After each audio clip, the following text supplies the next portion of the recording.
कि वो कहता है कि मुझसे बस मैंने बोलना है, उससे बस अपना अपना स्ट्रेस निकालना है। तो क्या है कि आप जब तक अच्छे लर्नर नहीं ना बनते तो वो आपकी पर्सनालिटी में नहीं आता, क्योंकि आपकी पर्सनालिटी वैसी बन जाती है जैसी आपकी अंदरूनी कैफियत होती है। क्यों उस्ताद देखने में उस्ताद लगते हैं, अपनी फील्ड के मुताबिक लगना शुरू हो जाते हैं ना, एक पर्सनालिटी बिल्ड हो जाती है। आपके रोल मॉडल्स आपको क्यों अच्छे लगते हैं? क्योंकि आपको वो देखने में अच्छे लग रहे होते हैं ना, उनका मिजाज, उनका अखलाक, उनका पहनाव आपको अच्छा लग रहा होता है, तो फिर ऐसा ऐसा आप उनको अडॉप्ट करना शुरू करते हैं। रोल मॉडल लाजमी होना चाहिए जिंदगी में, ताकि आप अपनी सिग्नेचर लुक बनाने के लिए आपके पास कोई रोल मॉडल हो। तो जो बच्चे फर्स्ट सेशन में नहीं थे उनके लिए चलो ये एक तरह से ये अच्छा है कि आज का जो सेशन है ना वो समझ लें कि रिव्यू है।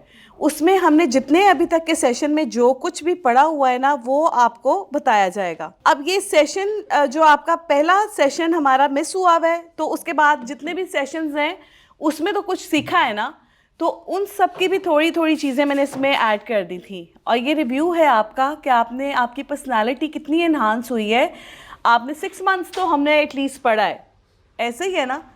6 सेशंस हो गए हमारे ईमान जी मैम। तो 6 सेशंस में कुछ ना कुछ तो सीखा ही होगा। तो पर्सनालिटी में मुझे यकीन है कि पूरा पूरा चेंज आया होगा, एक्सटर्नली भी और इंटरनली भी, क्योंकि सोच बदलेगी तो आप बदलेंगे। और ये देखो ना कासिम अली शाह का कितना ज़बरदस्त जो है वो एक बदल दो, कि उनका मकसद क्या है कि वो आपको बदलना चाहते हैं।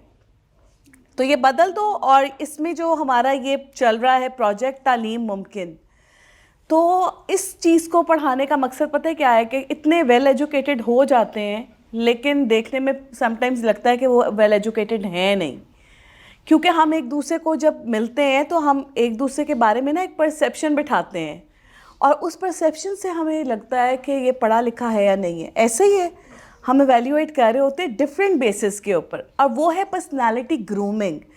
आपकी पर्सनालिटी ग्रूमिंग के डिफरेंट पार्ट्स हैं।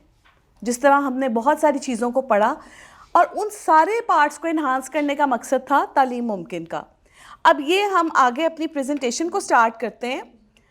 The power of professional personality. मैंने सोचा कि हम सारी चीज़ों को इकट्ठा कर देते हैं और बताते हैं कि एक प्रोफेशनल पर्सनालिटी वो पावरफुल कैसे हो सकती है और उसकी पावर कौन कौन सी चीज़ है, मतलब वो कौन कौन सी चीज़ है जिसको अपने अंदर ला के चेंज करके उसको इन्हांस करके बहुत सारी कमियों को आप मध्यम करके अपनी खसूसियात और अपनी खूबियों को आगे निखार के बढ़ा के, तो किस तरह से आप एक वेल ग्रूम पर्सनालिटी कहलाए जा सकते हैं।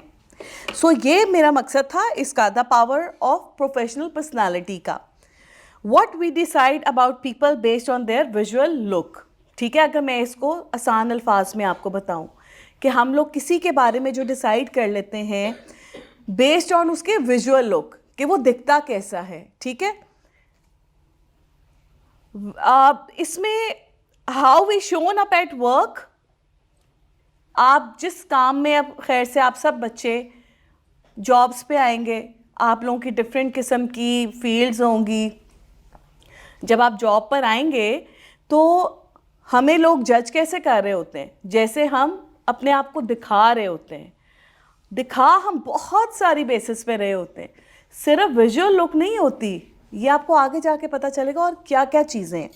How we shown up at work enhance self awareness and cultivate healthy social relationship in professional environment by our looks, behaviour, performance, psychological functioning and dealing. ये जो इसका आखिरी वर्ड है ना, साइकोलॉजिकल फंक्शनिंग एंड डीलिंग, ये बड़े मज़े की चीज़ है। यहाँ पे वो वाली बात आ जाएगी जो हम कहते हैं ना कि जैसे आपसे किसी ने कोई बात की है तो अब आपने उसका रिएक्ट करना है या रिस्पॉन्ड करना है। तो ये वो वाली बात है, आपका बिहेवियर। ठीक है, आपने कोई चीज़ सुनी है, अब आपने उसके ऊपर एक्ट कैसे करना है। तो ये आपकी जो नॉन वर्बल कम्युनिकेशंस है ना, ये उससे होता है। अब हम आगे जाके सारी चीज़ों के बारे में पढ़ने वाले हैं। Verifying someone personality is professional और नॉट ऑन दीज बेसिस। मतलब हम सब वेरीफाई कर रहे होते हैं एक दूसरे की पर्सनालिटी को इन बेसिस पे। कोई देखने में कैसा लग रहा है, उसकी बॉडी लैंग्वेज, हम कहते हैं ना कंफ्यूज है या बीमार है या ओवर एक्टिव है या प्रो एक्टिव है, कम्युनिकेशन उसकी कैसी है। फिर हम जो आपका बिहेवियर है और जो आपका बॉडी लैंग्वेज है, ये भी कम्युनिकेशन है। और ये क्या है कि नॉन वर्बल कम्युनिकेशन है। तो हम ये 4 चीज़ों के बेस के ऊपर किसी बंदे को एवेल्यूएट करते हैं, उसके बारे में एनालिसिस बिठा लेते हैं, एक परसेप्शन बिल्ड कर लेते हैं अपने दिमाग में कि ये बंदा ऐसा होगा। अब आप मज़े की बात देखो, एक स्कूल है, एक कॉलेज है, वहाँ पे हम जाते हैं, हमारा दाखिला होता है। आपको तो पता नहीं होता ना कि आपकी दोस्ती किससे होगी, लेकिन अल्लाह की शान देखो, आपकी मेंटालिटी होती है, आपका एक बैकग्राउंड होता है, आपकी एक ज़हनियत होती है कि आप जैसे लोगों के साथ जाके मिल जाते हो। कहते हैं ना, इंसान अपने दोस्तों से पहचाना जाता है, कहते हैं ना। तो वो यही बात होती है, क्योंकि आप एक दिन किसी के साथ बैठ रहे हो, एक दिन किसी के साथ बैठ रहे हो, तीसरे चौथे दिन जाके पता चलता है कि मेरी दोस्ती इससे बनेगी, क्योंकि आपकी ज़हनियत मिल रही होती है, आपका माइंडसेट वो होता है, आपका बॉडी क्या कहते हैं, फैमिली बैकग्राउंड वो होता है, आपका हर चीज़ उस इंसान से मिलता है, वो आपको अट्रैक्ट करता है और आपकी दोस्ती हो जाती है। आपने बहुत सारे दोस्त ऐसे देखे होंगे जिनमें कोई कंपैटिबिलिटी नहीं दिखती।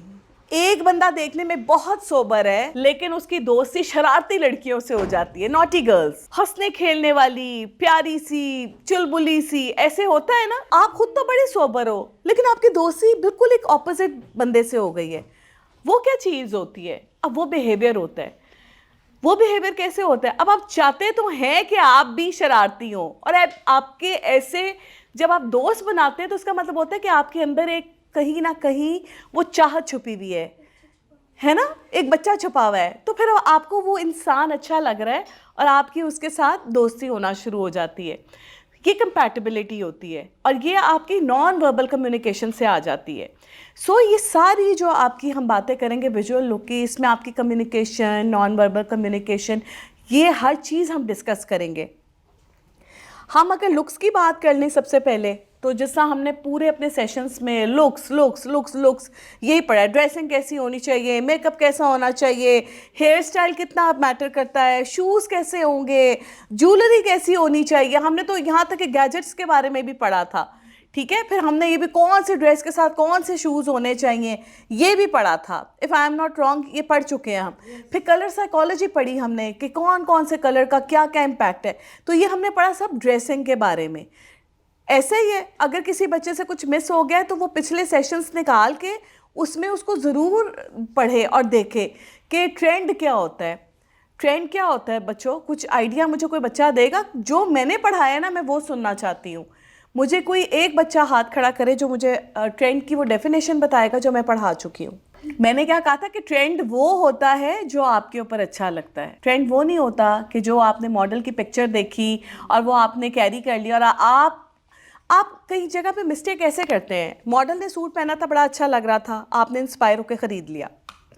आपने पहना तो किसी ने आपको वो तारीफ़ नहीं दी जो आपके दिल से मॉडल के लिए निकल रही थी, क्योंकि एक चीज़ जो बहुत इंपॉर्टेंट थी वो आपने मिस कर दी। आपको सेल गर्ल ने भी गाइड नहीं किया, वो ये कि मॉडल को जब कपड़े पहनाए गए तो उसका फिगर, उसका कलर कॉम्प्लेक्शन, उसका हेयर कट, उसकी personality was totally different than you. आपकी पर्सनालिटी टोटली डिफरेंट है। तो क्या हुआ कि आपने लिबास तो पहन लिया इंस्पायर होकर, आपको खूबसूरत लग रहा था, लेकिन आपको तारीफ वो नहीं मिली। क्यों? क्योंकि आप बिल्कुल एक टोटल डिफरेंट पर्सनालिटी हैं। तो आपने क्या करना है, अगर आप चाहते हैं कि आप ट्रेंडी लगें, ट्रेंडी किस सूरत में लगते हैं? कभी जहन में ये बात आई है? हम ट्रेंडी उस सूरत में लगते हैं जब वो चीज़ हमारे ऊपर अच्छी लग रही होती है। ऐसे ही है, मॉडल को वो चीज़ क्यों पहनाई जाती है? क्योंकि उसका ट्रेंड लेके आना होता है, और जब वो चीज़ मॉडल के ऊपर होती है तो उसका एक बड़ा आइडियल फिगर होता है, इतनी पतली, इतनी लंबी, ऐसा रंग होगा, ऐसा उसकी पर्सनालिटी होगी, उसको कपड़े पहना देते हैं, वो बन जाता है बोर्ड के ऊपर। आपको लगता है कि वो बन गया ट्रेंड। क्यों? क्योंकि वो आपको अच्छा लग रहा है। नहीं, अगर आपने ट्रेंड बनाना है ना तो फिर आपको अपने हिसाब से ड्रेसिंग करनी पड़ेगी। वो आपका ट्रेंड है जो आपने पहना और आपके पहनने के बाद वो स्टाइलिश लग रहा है और वो ट्रेंडी लग रहा है, तो वो है आपका ट्रेंड।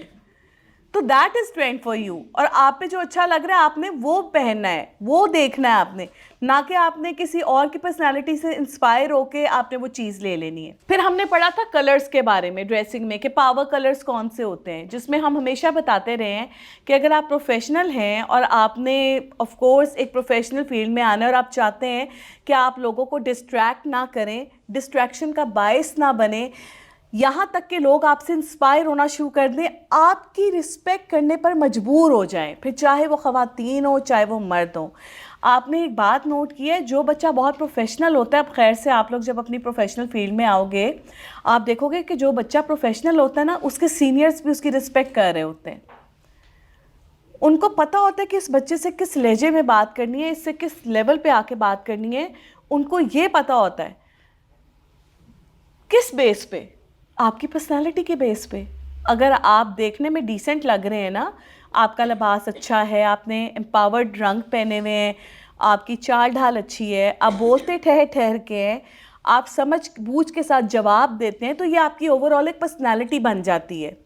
तो आपके सीनियर्स भी आपकी रिस्पेक्ट कर रहे होते हैं, उनको पता होता है कि ये आने वाला स्टार है, तो इसके साथ कैसे बात करनी है। और मैं आपको अपनी लाइफ के एक्सपीरियंस से एक और बात कहूँ, जो बच्चा देखने में डिसेंट, काम करने में हार्ड वर्किंग और एक्टिव लग रहा होता है, जागा हुआ लग रहा होता है काम में, उसके सीनियर्स उसको सिखाना पसंद करते हैं। वो चाहते हैं कि वो इसको सिखाएं, क्योंकि ये आने वाला स्टार है और मैंने अपना इल्म तो दे के कहीं जाना है ना। तो वो स्पार्क नज़र आना ज़रूरी है। वो स्पार्क आपकी हार्ड वर्क से तो नज़र आएगा, लेकिन आपकी ओवरऑल पर्सनैलिटी से भी वो नज़र आएगा। मैंने बहुत सारी बच्चियों को देखा है, मैं तो डिफरेंट टीवी चैनल्स के साथ काम किया है, मैंने देखा है कि जो मेरे साथ कुलीग्स होती थी, लॉन के प्रिंटेड जोड़े पहनकर और वो जो आपके स्लीपर्स होते हैं ना, वो पहनकर आ जाती थी, और जब वो ऑफिस से वो कहती थी हमने तो कंटेंट राइटिंग करनी है ना, क्या फ़र्क पड़ता है। और वो चलती थी, तो जिस वक्त वो चलती थी तो उनके पाँव से वो जूती को घसीटने की आवाज़, और उसकी वजह से उनकी पर्सनालिटी ज़ीरो हो जाती थी।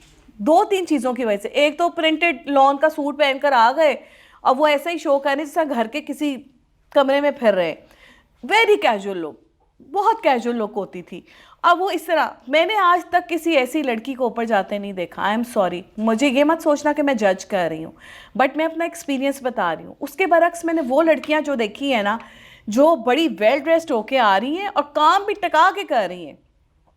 क्रिएटिविटी तो आप पे दिखती है, आप जितने क्रिएटिव है ना वो दिखना चाहिए। मैं चैम्बर ऑफ कॉमर्स में, शायद मैंने आप लोगों के साथ ये बात पहले भी शेयर की थी, कि मैं चैम्बर ऑफ कॉमर्स में एड्रेस करने के लिए गई। मैं कहती हूँ मैं हैरान रह गई, वहाँ पर एक साहब या एक साहिबा मुझे नहीं लगते थे कि वो कोई इंडस्ट्रियलिस्ट बैठे हुए मेरे सामने। फिर मुझे एहसास हुआ कि चैम्बर ऑफ कॉमर्स में हम इन कैसे हो गए, क्योंकि they really need attention, they really need to learn how to dress for success. आप कामयाब तो हो गए हैं, लेकिन क्या आप वो रिस्पेक्ट गेन कर सकेंगे जिसके आप हकदार हैं। आपने बड़ी मेहनत की है ज़िंदगी में, आप किस तरह से आगे आए हैं, बट ये क्या, अब तो आपको रिस्पेक्ट चाहिए ना, अब तो आपके अंदर वो पावर होनी चाहिए कि आप कुछ कहें तो लोग सुने। देखिए, आप लोगों को डरा सकते हैं अपने मिजाज के ऊपर, ठीक है, लेकिन आपकी पर्सनालिटी जब तक अच्छी नहीं है, लोग आपकी इज़्ज़त नहीं करेंगे।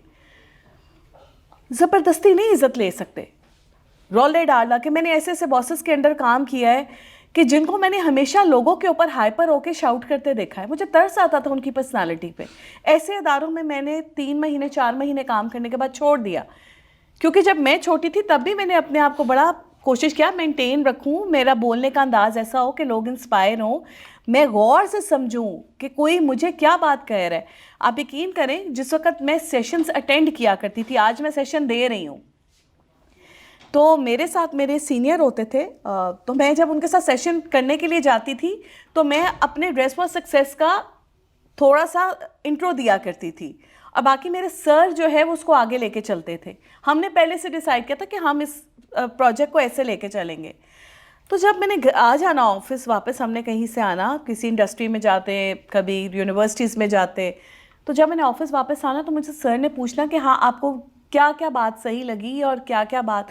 हालांकि वो इतने माशाल्लाह काबिल थे, अमेरिका से पढ़ के आए हुए थे, वहाँ पे कैंपेन करके आए हुए थे, तो मैं इतनी छोटी थी उनसे, वो मुझसे पूछते थे कि मेरी कोई गलती लगी, तो फिर मैंने शुरू हो जाना, सर फलां जगह पे जो आपने ये बात कही थी ना, वो मुझे लगता है ऐसे नहीं कहनी चाहिए थी, उसको आप ऐसे कहते तो ज़्यादा इफेक्टिव होता।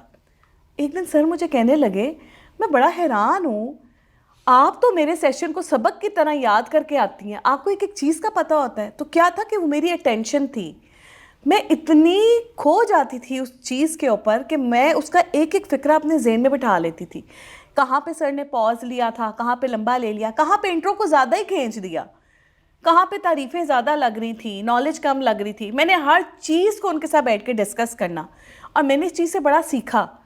तो मुझे उन्होंने कहा कि मुझे तो खौफ आना शुरू हो गया, मेरे जहन में बात होती है और आपके मुंह से निकल आती है, आप तो बड़ा अच्छा रीड कर लेते हो। तो ये उसी वक्त आता है। आपने देखा है हमारे बड़े कहते हैं जो ज़्यादा बोलने वाले होते हैं वो ज़्यादा समझने वाले नहीं होते, वो बस बोलने वाले ही होते हैं। तो जब आप ज़्यादा बोलते हैं तो फिर क्या होता है कि आप सुनना, अक्सर लोग मैंने ऐसे देखे हैं, आप बोल रहे हैं वो आपको इग्नोर करके ना अपनी बात शुरू कर देंगे, आपका फिक्रा भी पूरा नहीं होने देंगे, कहेंगे मुझे सुन लो। ये कौन से लोग हैं जो जिनको लगता है कि हम बहुत बाशाऊर हैं और उनके तो कॉन्फिडेंस एक्सट्रीम पे पहुंचा हुआ है, but they are not good learners. उन्होंने ज़्यादा सीखा नहीं है, वो बोंगियाँ ज़्यादा मार रहे होते हैं। ये हम सब एक्सपीरियंस कर रहे हैं अपनी लाइफ में। आप भी देखेंगे जो ज़्यादा बोलने वाला होता है वो बस बोल रहा होता है, उसने इतना सीखा नहीं होता कि वो कहता है कि मुझसे बस मैंने बोलना है, उससे बस अपना अपना स्ट्रेस निकालना है। तो क्या है कि आप जब तक अच्छे लर्नर नहीं ना बनते तो वो आपकी पर्सनालिटी में नहीं आता, क्योंकि आपकी पर्सनालिटी वैसी बन जाती है जैसी आपकी अंदरूनी कैफियत होती है। क्यों उस्ताद देखने में उस्ताद लगते हैं, अपनी फील्ड के मुताबिक लगना शुरू हो जाते हैं ना, एक पर्सनालिटी बिल्ड हो जाती है। तो वो सारी चीज़ें ये कि आपकी ड्रेसिंग भी वैसी हो जाती है, आपको ऑटोमेटिकली वो चीज़ें अट्रैक्ट करना शुरू हो जाती हैं जो सोबर हैं, जो आप पे अच्छी लगती हैं, और आप उस तरह से ढलना शुरू हो जाते हैं। आपके रोल मॉडल्स आपको क्यों अच्छे लगते हैं? क्योंकि आपको वो देखने में अच्छे लग रहे होते हैं ना, उनका मिजाज, उनका अखलाक, उनका पहनाव आपको अच्छा लग रहा होता है। तो फिर आहिस्ता आहिस्ता आप उनको अडॉप्ट करना शुरू करते हैं। रोल मॉडल लाजमी होना चाहिए ज़िंदगी में, ताकि आप अपनी सिग्नेचर लुक बनाने के लिए आपके पास कोई रोल मॉडल हो। हम ये नहीं कह रहे कि एग्जैक्ट वैसे ही हो जाओ, लेकिन कुछ तो आप फॉलो कर सकते हैं ना। जिस तरह ये मुसर्रत मिसबा आपा हैं, उनकी कितनी एक यूनिक पर्सनालिटी है और वो कितनी कॉन्फिडेंट लगती हैं उस पर्सनालिटी में। उनको मैंने अपना रोल मॉडल बना लिया, मुझे वो इतनी अच्छी लगी। फिर एक ज़ुबैदा आपा होती थी, लेट ज़ुबैदा आपा, जो कि बड़ी अच्छी शेफ़ थी, उनकी बड़ी अच्छी पर्सनालिटी थी। तो क्या है, उनकी पर्सनालिटी उनके ड्रेसिंग से, सिग्नेचर लुक से बन गई, ऐसा ही हुआ। तो ये सारी चीज़ें इसका तालीम मुमकिन का मजमुआ कि हमें अपने आप को उस तरह से बदलना है जैसे हमें अपने रोल मॉडल्स पसंद हैं। आपने भी रोल मॉडल बनना है तो आपने क्या करना है, आपने एग्जैक्ट उसके ढांचे में नहीं ढल जाना। आपके रोल मॉडल में 2-3 लोग आपको ट्रैक कर रहे होते हैं, एंड में आप उन तीनों का मजमुआ बन जाते हैं। आप एक के अंदर 4-4, 3-3 क्वालिटीज़ नज़र आना शुरू हो जाती है। समझ रहे हो मेरी बात? तो ये बहुत ज़रूरी था। हमने ड्रेसिंग सेंस में ये सारा पढ़ा कि किस तरह से हम अपनी ड्रेसिंग को एनहांस कर सकते हैं। दूसरा, हमने मेकअप के बारे में पढ़ा था। मेकअप के बारे में जब हमने पढ़ा, उसमें हमने बहुत सारी चीज़ें ये देखी थी कि हाउ आपकी जो, मैं आई मस्ट से कि जो आपकी फेस शेप है वो आपकी पर्सनालिटी को कैसे इन्हांस करती है। ये हमने अपने लास्ट जो लाइव सेशन था उसमें, आई डोंट नो किस किस बच्चे ने अटेंड किया है, तो हमने उसमें ये देखा था कि आप अपने फेस को शेप कैसे दे सकते हैं। But at the same time हमारा मकसद एक ही था कि हमने डिस्ट्रैक्शन का बायस नहीं बनना। हम यहाँ पे मॉडलिंग के लिए तैयार होने नहीं आए, हम यहाँ पे एक प्रोफेशनल औरत, प्रोफेशनल वुमेन, प्रोफेशनल पर्सनालिटी बनने के लिए आए। तो हम अपने आप को कैसे शेप दे सकते हैं एक प्रोफेशनल पर्सनालिटी की? उसके लिए मैंने आपको कुछ मेकअप के कलर्स, कुछ मैंने आपको फाउंडेशंस का बताया था, कुछ मैंने आपको बताया था कि मेकअप का लेवल वो कितना होना चाहिए, बेस का लेवल कितना होना चाहिए, और आपने बेसिक मेकअप करना कैसे है जिसको देखकर लोग इंस्पायर हों, डिस्ट्रैक्ट ना हो। ठीक है, तो ये मैंने डेमोन्स्ट्रेशन है मेरी। और अभी जिस जिस बच्चे ने मेकअप किया, वैसे मुझे लग रहा है किसी बच्चे ने नहीं किया हुआ, फिर भी अगर किसी को लग रहा है कि उसने मेकअप किया हुआ है, तो अभी चूँकि हम डेमो की तरफ जाने लगे हैं, आप लोगों को अपना मेकअप उतारना पड़ेगा और आप सब ने मेकअप करना है और मुझे दिखाना है, और फिर हम एवेल्यूएट करेंगे कहाँ पर कोई मिस्टेक हो रही है। सो आप लोग अपनी चीज़ें निकालें बाहर, अपने सामने रखें। ओके जी, बेस्ड ऑन बिहेवियर, ठीक है, इसमें हमारे many people in the work place are ostensibly doing everything right to move up the corporate ladder, getting degrees or certifications, working overtime, meeting goals, but their careers seem to be stuck. They are genuinely well intentioned and hardworking, but their behavior and attitude send a different message to their co-workers. This clear disconnect, we judge ourselves based on our intentions while other judge us based on behaviors. So I think it was a very good practice जो अभी हमने की है, जिसमें हम लोगों ने ये शो करवाया कि जो आपका बिहेवियर है उससे लोग आपको जज कर रहे होते हैं. अब जिसने गुस्से में बात की है वो उसने अपनी लिमिट्स में रहकर गुस्से में बात की है. गुस्सा उस हद तक होना चाहिए जिस हद तक अगला बर्दाश्त करे और उसको गुस्सा समझे. ठीक है, अगर वो उस चीज़ को बदतमीज़ी समझने लगे और आपने किसी की रिस्पेक्ट को ख़राब किया हो तो फिर वो गुस्सा नहीं होता, वो बदलिहाजी और बदतमीज़ी होती है. सो आपने अपनी जो प्रैक्टिकल लाइफ है उसमें इस चीज़ का बहुत ध्यान रखना है कि कम्युनिकेशन में आपके लफ्ज़ की अदायगी से पहले आपने ये देख लेना है कि जो लफ्ज़ का इस्तेमाल आप करने जा रहे हैं क्या वो प्रोफेशनल है या नहीं. प्रोफेशनल सिर्फ पर्सनालिटी नहीं होती, प्रोफेशनलिज्म आपके अल्फाज से भी झलकती है. आपने किस तरह से किसी के साथ गुस्से का इजहार किया है प्रोफेशनल एनवायरनमेंट में अपने कुलीग के साथ. सो ये आपके वेल ग्रूम्ड होने की निशानदेही करती है कि आपके अल्फाज का चुनाव कैसा है. So this is the way how to communicate in professional environment. ये आपका प्रोफेशनल बिहेवियर को बिल्ड करता है. सो ये हमारे पास 2-3 हमने आपको डेमोस दिए, आपको आई होप आपको समझ में आया होगा. इसी तरह मजाक एक हद तक अच्छा लगता है, अगर वो भी अपनी लिमिट्स क्रॉस कर जाए तो वो भी बदलिहाजी और बदतमीज़ी हो जाती है. इसका जो लिहाज है और इसकी जो बाउंड्रीज़ हैं वो आपने ख़ुद से डिसाइड करनी है. ऑल्दो ये यूनिवर्सली डिसाइडेड है कि किस लेवल तक बात की जाए तो वो हद में होती है और किस हद से बात बाहर निकल जाए तो फिर वो बात नहीं होती, वो बदलिहाजी और बदतमीज़ी होती है. बट ये कि आपने उस दायरे को नहीं छोड़ना. सो ज़रूरी नहीं है कि आपने बात करनी है, आपसे किसी ने कुछ कहा है तो अब आप फ्लेयर अप होकर उसका आंसर करेंगे. नहीं, 2 मिनट के लिए सोच के ज़रा ये देख लें इसका फ्यूचर क्या होगा. Taapsee Pannu is a very good actress in India और उसकी मैंने कुछ नेटफ्लिक्स पे बहुत सारी सीरीज़ देखी हैं. उसकी एक सीरीज़ जिसका मुझे नाम अभी वैसे एग्जैक्टली याद नहीं आ रहा, इस मामले में थोड़ी सी मैं मेंटली तौर पे बड़ी वीक हूँ, मुझे मूवीज़ और सीरीज़ के नाम याद नहीं रहते. लेकिन उसका एक मैंने सीरीज़ देखी जिसमें वो देखती है कि अगर मैं ये करूँगी तो फिर उसका फ्यूचर क्या होगा. तो वो जब जब सोचती है तो वो देखती है, पूरा एक्ट करके दिखाते हैं उस सीरीज़ में कि जब वो सब कुछ कर लेती है एंड में 2 बंदे मर जाते हैं. बट वो वापस आती कहती नहीं, अगर मैंने ये सिचुएशन की तो इसमें 2 बंदे मर रहे हैं, मारना ही तो नहीं है मैंने किसी को.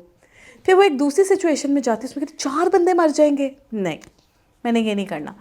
फिर वापस आती है, वो तीसरी सिचुएशन सोचती है, उसमें 1 बंदा मार रहा है, फिर वो कहती है कि नहीं नहीं यार मैंने मारना ही तो किसी को नहीं है. चौथी सिचुएशन जब वो देखती है ना तो वो कहती है इसमें तो कोई मर भी नहीं रहा और मेरा मसला भी हल हो रहा है. तो क्या होता है कि वो चौथी सिचुएशन के हिसाब से अपना फ़ैसला करती है और वो उसको प्रोसीड कर देती है.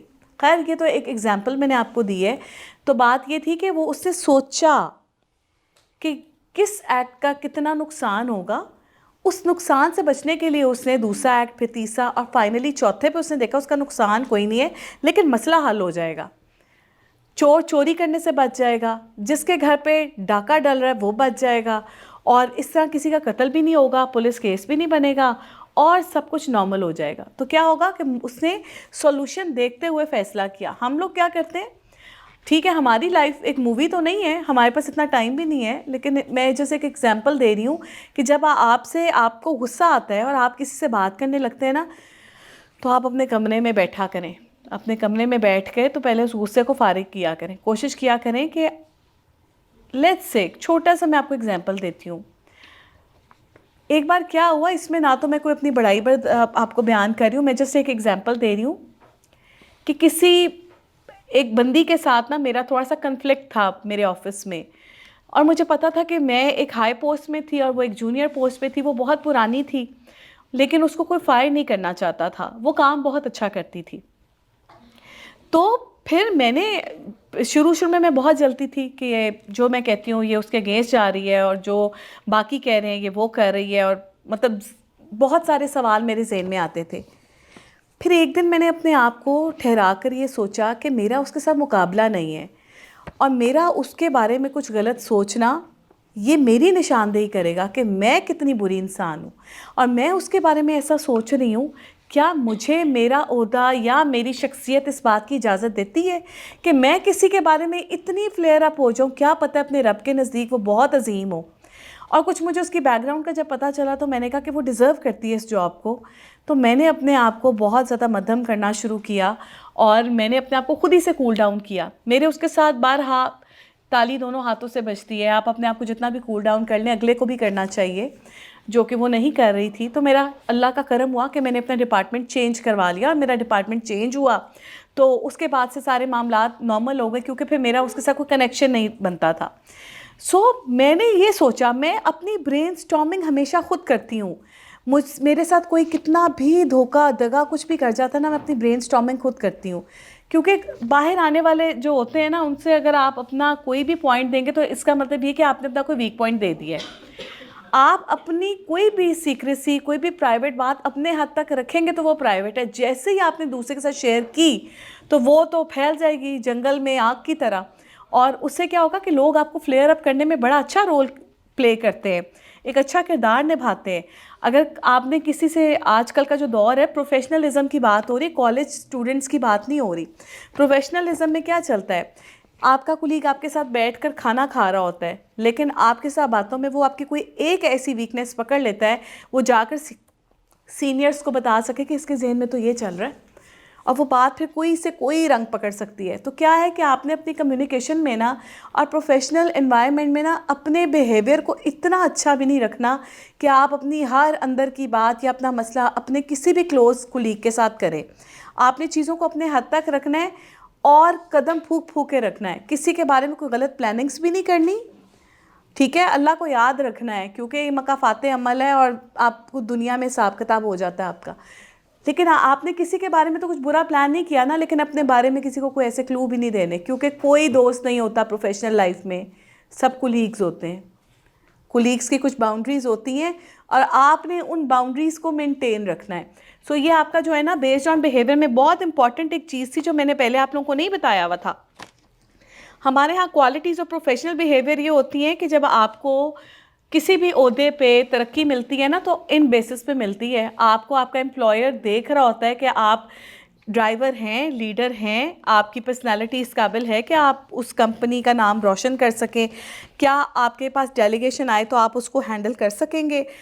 क्या आपके अंदर वो क्वालिटीज़ पाई जाती हैं कि लगे कि हाँ भाई ये इस अदारे का काम करने वाला है और ये हमारा नाम बड़ा अच्छा रोशन करेगा और इसकी वजह से हमें ये प्रोजेक्ट मिल जाएगा। आपके अंदर प्रॉब्लम्स को एनालाइज करने की और फिर उसको सॉल्व करने की ताकत पाई जाती है, या फिर आप होए होए होए होए ये मसला आ गया, ये मसला आ गया, 36 लोगों को पता चल गया। वो प्रॉब्लम सॉल्वर नहीं होता जो एक प्रॉब्लम आए और उसको 36 लोगों तक स्प्रेड कर दे और फिर हल भी ना निकल रहा हो। प्रॉब्लम सॉल्वर वो होता है जो एनालिसिस करने के फ़ौरन बाद सोचे कि मैं इसको अपने हद तक अपने ओन पे किस तरह से सॉल्व कर सकता हूँ। उस चीज़ को आप अपने 2-3 दोस्तों के साथ, कुलीग्स के साथ शेयर कर सकते हैं और उसका हल निकाल सकते हैं, ना कि आप सबको बताएं भी फंस गए, मारे गए, लुट गए, हमारे ऊपर तो ये नौबत आ गई है। लो जी, डर गई, मेरी प्रेजेंटेशन ईमान से डर गई है, उसका थैंक यू। अच्छा जी, तो ये हमारी जो है ना, समझ लें कि रिव्यू था सारा जो अब तक आपने पढ़ा और अब तक किया। आई होप जिस बच्चे का मिस हो गया होगा वो पिछले निकाल ले सेशंस। आप पिछले सेशंस निकाल के ना ग्रुप में एक दफ़ा शेयर कर देना इनके साथ, जिसका भी कोई मिस हो गया होगा वो देख लेगा। बाकी मुझे उम्मीद है कि हमारे सेशंस बड़े अच्छे गुजरे और बड़ी यादगार होगी अपने बच्चों के साथ। और आज का सेशन तो मुझे बहुत, मैंने इन्जॉय किया है और मुझे उम्मीद है कि आप लोगों ने भी इन्जॉय किया होगा। बस खुश रहो और सीखते रहो, ठीक है। सबकी पर्सनालिटीज़ में बहुत कुछ अच्छा था और बहुत सारे बच्चे हैं जिनका इसमें नाम मुझे नहीं समझ में आया, मतलब मैंने इधर लिए हैं नाम, तो क्या मेरा ख्याल उनकी एक्टिविटी पहले हो गई होगी तो मार्क्स लग गए होंगे, देख लेना, ठीक है। We will change the description of forms इंशाल्लाह नेक्स्ट टाइम, ठीक है बच्चों। इसके साथ ही मुझे इजाज़त दें, इससे पहले कि मुझे ईमान जो है वो नाराज़गी इजहार करेगा कि बस भी कर दें। उम्मीद है आज का सेशन बड़ा अच्छा गया होगा, है ना, मज़ा आया।